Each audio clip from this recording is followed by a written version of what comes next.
بیوہ کی مدد کرنے پر دنیا میں ہی اجر ملتا ہے۔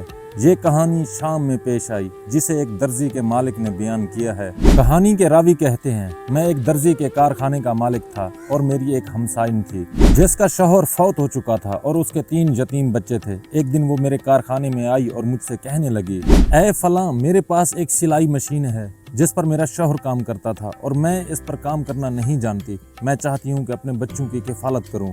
کیا میں اس مشین کو آپ کے کارخانے میں لا کر آپ کو کرائے پر دے سکتی ہوں تاکہ مجھے کچھ آمدنی ہو اور میں اپنے خاندان کا پیٹ پال سکوں؟ میں اس عورت کی یہ بات سن کر شرمندہ ہو گیا۔ میں نے کہا، بہن بالکل، آپ اسے میرے پاس بھیج دیں۔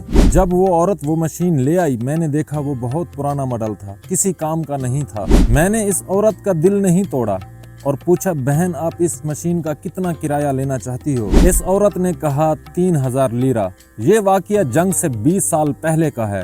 میں نے اس عورت کو 3000 لیرہ دیا اور اس مشین کو اپنی دکان کے ایک کونے میں رکھ دیا کیونکہ وہ کسی کام کی نہیں تھی۔ ہم 10 سال اسی حالت میں رہے۔ وہ عورت ہر مہینے آتی اور اپنی مشین کا 3000 لیرہ لے جاتی جبکہ مشین کارخانے کے ایک کونے میں پڑی رہتی۔ 10 سال بعد ہم ایک چھوٹے کارخانے سے ایک بڑے نئے کارخانے میں منتقل ہوئے۔ جب ہم سامان منتقل کر رہے تھے تو میں نے کہا، اس عورت کی مشین بھی ساتھ لے جاؤ۔ کارخانے کی مینیجر نے کہا، سر ہمیں اس پرانی مشین کی کیا ضرورت ہے؟ میں نے کہا، یہ تمہارا کام نہیں ہے، تم بس اسے لے جاؤ۔ دن اور رات گزرتے گئے اور جنگ شروع ہو گئی۔ خدا کی قسم، اس علاقے میں سب کچھ تباہ و برباد ہو گیا سوائے میرے کارخانے کے۔ جنگ کی وجہ سے اس عورت سے میرا رابطہ ختم ہو گیا۔ میں نے بہت کوشش کی لیکن رابطہ بحال نہ ہو سکا۔ میرے کارخانے کی مینیجر مجھے چھوڑ کر یورپ چلی گئی۔ 2 ماہ بعد اس نے مجھے فون کیا اور کہا، میں نے ایک خواب دیکھا ہے اور میں چاہتی ہوں اسے آپ ضرور سنیں۔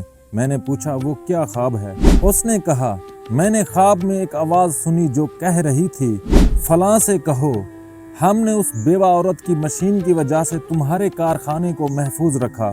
کہانی کا راوی کہتا ہے، یہ سن کر میری جلد کانپ گئی اور آنکھوں میں آنسو آ گئے۔ میں نے کہا، الحمدللہ، اور خدا کی قسم میرے کارخانے سے ایک سوئی بھی غائب نہیں ہوئی تھی، حالانکہ اس علاقے میں سب کچھ تباہ و برباد ہو گیا تھا۔ اگر آپ نے یہ کہانی پوری سنی ہے تو ایک بار نبی پاک صلی اللہ علیہ وآلہ وسلم پر درود پاک پڑھ لیں۔